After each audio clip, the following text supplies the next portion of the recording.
Hello and welcome back to my channel. Now today's myth busting topic is going to be the GI diet, and that stands for glycemic index diet. Now I think a lot of people think, oh, I'm on a low GI diet, therefore it's much healthier for me.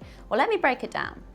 First of all, GI is basically how quickly things are absorbed into your bloodstream. So essentially the sugars in your food, and sugars can come in natural forms like glucose, not just your sucrose, which is your white table sugar. So if you're going to eat a piece of bread, of white bread, compared to perhaps something like a cake, they may have a varying GI because the rate the cake would release into your bloodstream may be different from the bread. Just as comparing watermelon, that would go very quickly in compared to something else like an apple. So this is where it gets complex. So GI foods are hailed to be good because they're meant to be keeping your blood systems all stable, your blood sugar levels at kind of a steady rate.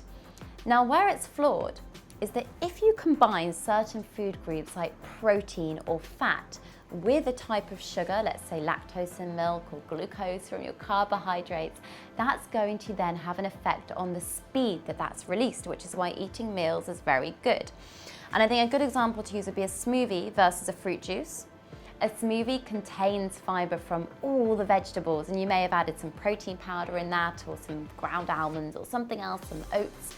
So that would be released more slowly than the fruit juice, which is going to hit you extremely fast, which is where fruit has had a bit of a demonization, whereas actually it's a very healthy item, but if you're drinking it, it goes very quickly compared to when you eat it, which is absorbed very slowly.